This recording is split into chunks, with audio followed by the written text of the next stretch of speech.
This is Ruthie at syndicatednews.net, and this morning we're talking to Aaron Morrison from The Loop 21. The website, www.loop21.com. Aaron, are you with us?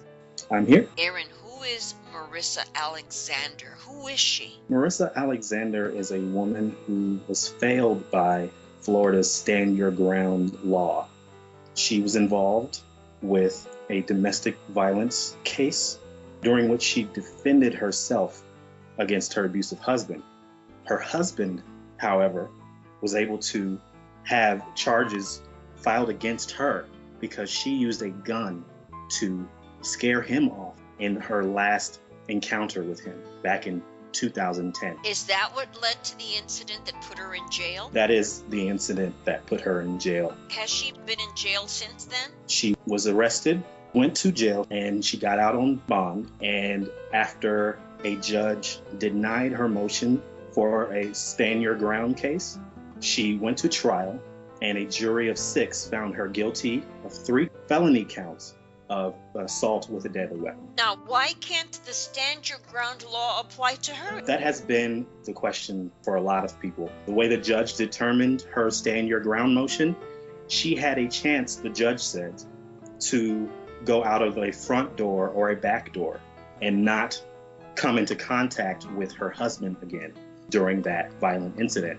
So for those reasons, her attorney believes that the judge has improperly applied the Stand Your Ground law in this case. What's the difference between the Zimmerman case and the Alexander case? The difference here... Isn't it privilege? Isn't it just privilege? It seems that way because George Zimmerman on the scene was able to tell the responding officers that he shot Trayvon Martin in self-defense, and they believed him, it seems, immediately.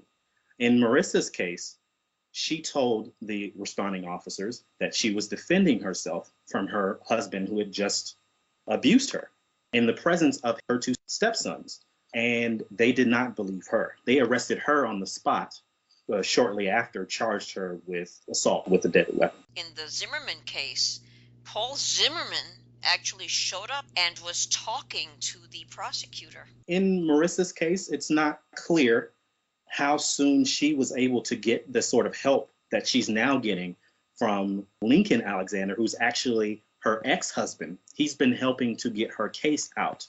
But it's clear that Zimmerman benefited from having people around him who were more legally savvy and could prepare his defense much more quickly than Marissa could. So did Joran Vandersloot. His father was a judge too. It's interesting that both fathers made the same cases for their sons. It pays to have that sort of resource. Where is she now? What's her status now? Yesterday, she was scheduled to have a pre-sentencing hearing, but the judge has postponed it.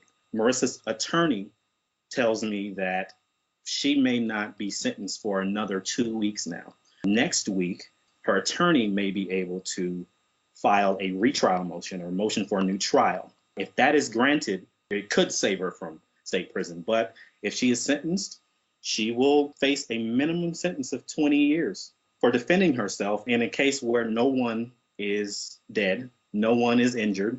Marissa simply warning shot into the ceiling of her home to scare away her attacker. And I have to ask, it's the obvious question, is Marissa Alexander black? Marissa Alexander is an African-American woman, yes. Read about Marissa Alexander. Dig up what you can, because these are 2 separate cases, both in Florida, both dealing with the Stand Your Ground law, and it's becoming clearer and clearer that the Stand Your Ground law is applied in a very slanted manner. Anyone interested in learning more about the case or helping Marissa, there's a petition. It's justiceformarissa.blogspot.com. You can find more information there about how to support Marissa. And I'm assuming she has a legal defense fund somewhere? Her family has set up a legal defense fund, which is also available at that blog that I just mentioned. Okay, well, I thank you. That's Aaron Morrison from www.loop21.com. I'm Aaron Morrison from loop21.com, and I'm here on syndicatednews.net.